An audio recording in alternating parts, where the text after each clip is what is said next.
Muchas gracias al Grupo Parlamentario de Morena, a su secretaria técnica, al coordinador de la Comisión de Puntos Constitucionales, al diputado Hamlet García Almaguer, que me da mucho gusto saludarlo, que es paisano nuestro, y a las diputadas y diputados aquí presentes, y a los demás ponentes que me honro en compartir esta mesa. Bueno, el tema que nos ocupa es el relativo al Poder Judicial.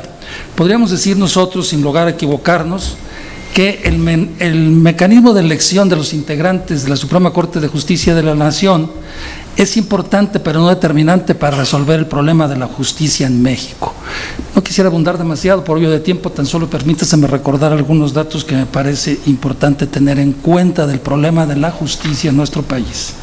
El Poder Judicial Federal conoció, de acuerdo a datos del INEGI de 2021, 1.066.000 asuntos, sin considerar al Tribunal Electoral ni a la Suprema Corte. A la Suprema Corte ingresaron 9.324, de los cuales solo 236 fueron controversias constitucionales y 189 acciones de inconstitucionalidad. En cambio, en las procuradurías o fiscalías estatales, los ministerios públicos conocieron de 2.076.660 asuntos, con una carga de 553 asuntos por cada ministerio público del Foro Común en nuestro país, lo que pues obviamente sabremos lo que se deriva de eso. No quisiera abundar en cifras, pero simplemente recordar y decir, México es uno de los países que tiene el más bajo número de jueces, de ministerios públicos y de policías por cada 100,000 habitantes. Y de eso se ha derivado el gravísimo problema de la impunidad en nuestro país, el que, de acuerdo a datos, hay un Atlas Mundial de Impunidad que acaba de salir en 2023, México se encuentra en el nada honroso 45 lugar de impunidad en el mundo, y es uno de los países con más alto grado de impunidad en América Latina. Dicho esto, conviene preguntarnos, ¿se va a resolver esto con la elección de los ministros, de la popular de los ministros de la Suprema Corte de Justicia de la Nación? Por supuesto que no. Sin embargo, modificar el sistema de elección de los ministros de la Suprema Corte sí es importante, de la mayor trascendencia, al menos por lo siguiente. En primer lugar, para terminar con la corporativización de la Suprema Corte. En segundo término, para fortalecer el Estado de Derecho y mejorar las relaciones entre poderes. Y en tercer lugar, para terminar con los mitos que se han construido alrededor de ello. De los que menciono, pues al menos dos que son muy importantes. Tradicionalmente se ha dicho pues que el Poder Judicial es el más débil de todos los poderes. Alexander Hamilton, en el Federalista número 78, lo sostenía porque decía que no tenía ni tropa ni dinero, que la tropa la tenía el Ejecutivo y el dinero el Legislativo. Con el correr del tiempo, pues lo que hemos nosotros visto, pues es que eso no es cierto, porque el Judicial puede disponer de las Fuerzas Armadas para hacer cumplir sus determinaciones, y creo que tiene más dinero incluso guardado que el Ejecutivo y que el Legislativo. Bien, dicho esto, podríamos nosotros señalar que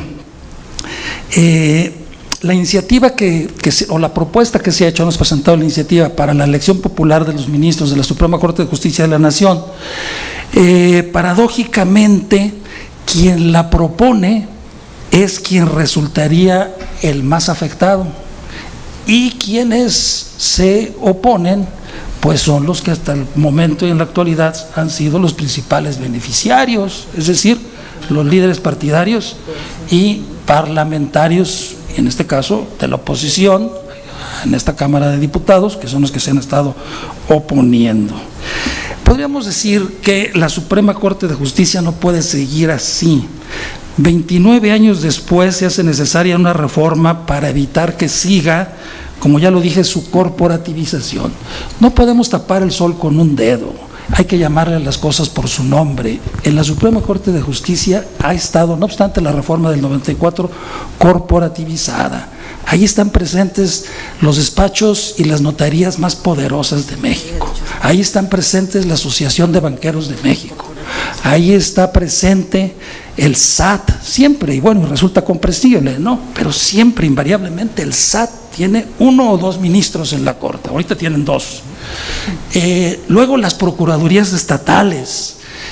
Bueno, hubo un tiempo en que incluso la CTM tenía ministros. Juan Moisés Calleja fue como 20 años ministro de la Suprema Corte de Justicia de la Nación.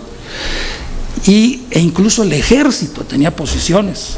En la Suprema Corte de Justicia de la Nación hay un diccionario biográfico mexicano donde hay un general del Ejército con su kepis retratado en el diccionario biográfico como ministro de la Suprema Corte de Justicia de la Nación. Eso ciertamente ya ahorita ya no hay militares, ya afortunadamente no existen los representantes obreros, pero lo demás sigue existiendo, y sobre todo lo que es más importante, los amigos del presidente o los amigos del presidente, de los líderes parlamentarios y de los líderes partidarios.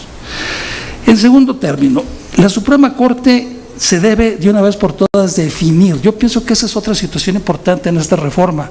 De una vez por todas se debe definir, aparte del mecanismo de elección que voy a retomarlo ahorita enseguida, si es o no en realidad un tribunal constitucional, como ellos mismos se dice que son.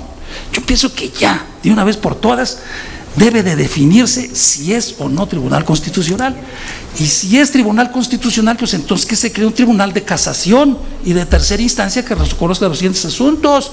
Y si no lo es, bueno, pues entonces hay que crear un tribunal constitucional verdadera y auténticamente constitucional, que es una corte constitucional, que no la tenemos y que existe en muchos países del mundo. En segundo lugar, yo creo que también se debe de definir si sigue siendo y puede seguir siendo un órgano sin control. Todos nosotros lo sabemos y lo hemos visto y lo hemos percibido. La Suprema Corte de Justicia puede, con la mayor libertad del mundo, anular una ley o invalidar cuatro, cinco, 6 leyes por violaciones sustanciales del procedimiento legislativo. Pero sin embargo, nadie les puede anular a ellos sus sentencias por violaciones sustanciales al procedimiento jurisdiccional, por otorgar suspensiones en acciones de inconstitucionalidad y controversias constitucionales cuando esas están prohibidas por la ley, y al conceder cosas adicionales a los que los demandados solicitan en sus impugnaciones, violando el principio de estricto derecho. ¿Y quién controla y quién le puede anular a la Suprema Corte esas decisiones? Pues nadie, definitivamente nadie. O sea, es un órgano de control completamente fuera de la regularidad constitucional, porque en un Estado de Derecho todos los órganos creados por la Constitución deben estar sujetos al estricto respeto y imperio de la ley. Quisiera entonces pasar ya a una parte más propositiva. Yo sí soy de la idea de que sí se pueden elegir los ministros de la Suprema Corte por voto popular, por supuesto, y que es un mito ese que dice que en las democracias constitucionales los integrantes de los poderes judiciales no pueden ser electos por voto popular porque se afecta la imparcialidad, el profesionalismo, la recta impartición de la justicia, porque la justicia se pondría al servicio de los que eligen a los impartidores de la justicia. En fin, una serie de argumentos que no tienen ningún sustento serio desde el punto de vista filosófico, politológico o constitucional.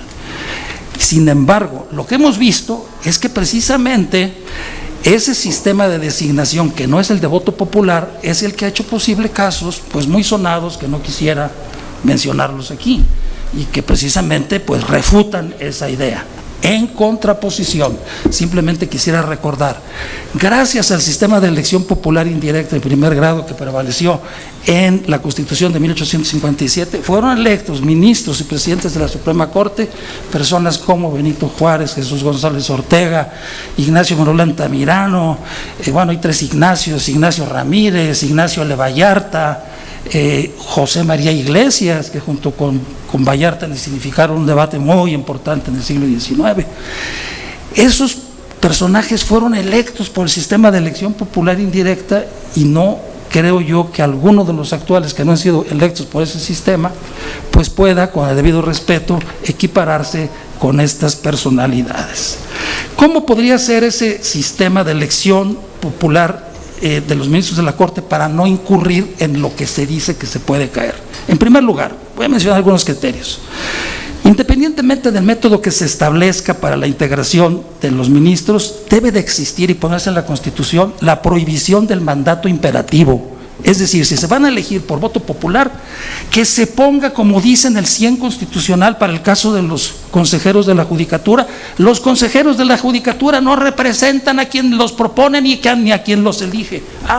Pues lo mismito debería de ser para los ministros de la Suprema Corte. Los ministros de la Suprema Corte de Justicia no representan a quien los propone ni a quien los elige. Y aparte, debería de ponerse, queda estrictamente prohibido el mandato imperativo, por lo cual los que eligen y votan por los ministros de la Corte no le pueden dar órdenes y estos tampoco están obligados a acatarla. Yo creo que con eso se puede resolver mucho este asunto de la objetividad en la participación de la justicia. En segundo término, como requisito de elegibilidad, que no hayan formado parte de las administraciones públicas de los otros poderes, al menos en los últimos 3 años. En tercer lugar, que no estén afiliados y no hayan estado afiliados a un partido político. Ya no se diga que hayan sido candidatos o dirigentes de los partidos. Finalmente, en este mismo orden de ideas, los candidatos a ser electos por voto popular como ministros de la Corte no podrán hacer por sí mismos campaña, sino que sería el órgano electoral el que tendría que promover sus méritos ante la población. Y la mejor manera de elegirlos sería a través de una convocatoria pública, libre y abierta, donde se inscriba quien quiera ser ministro de la Corte, que cumpla con los requisitos, eligiéndose por cada una de las 5 circunscripciones plurinominales, y los 5 más votados, de los 5 más votados por cada circunscripción plurinominal, se elija por sorteo, así como lo hicieron con el INE, se elija por sorteo a 2 en 4 circunscripciones y en una más, la que tenga el mayor número de juzgados y de partidos judiciales, 3, del cuales habría uno que sería el presidente de la Corte. Entonces, creo yo que de esta manera podría de alguna manera pues zanjarse para evitar caer en lo que se ha criticado. Asimismo, pues los participantes a integrar la Suprema Corte de Justicia deberían de someterse a un robusto proceso de elección basado en la siguiente: cumplimiento de requisitos de elegibilidad, evaluación curricular, examen de conocimientos, presentación de un ensayo y entrevista.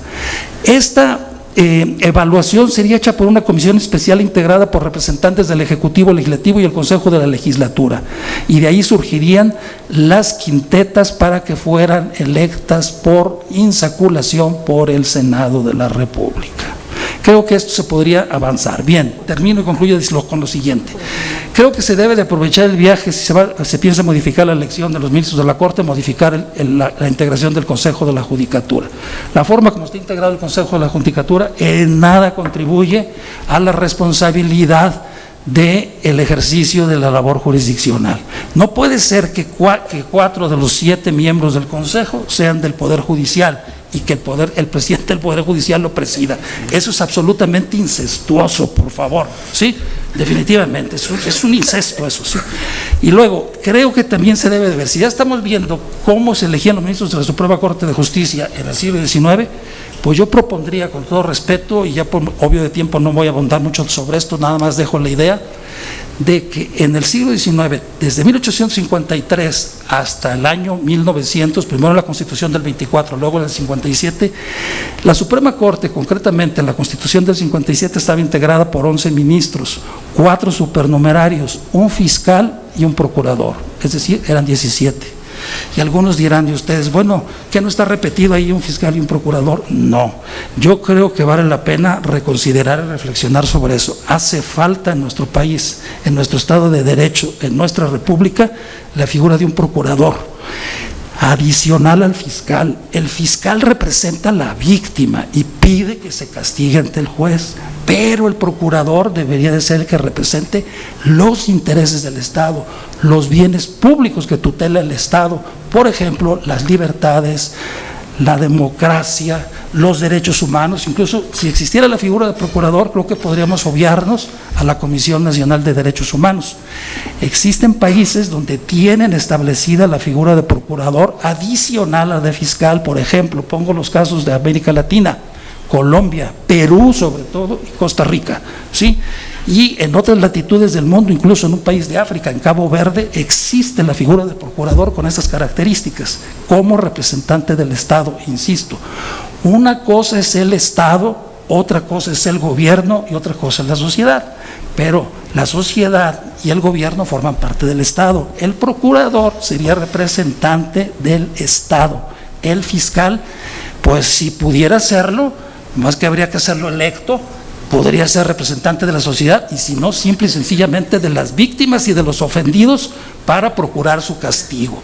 Y el procurador que representara los fines esenciales y los principios fundamentales del Estado y del Estado de Derecho y hacerlos valer.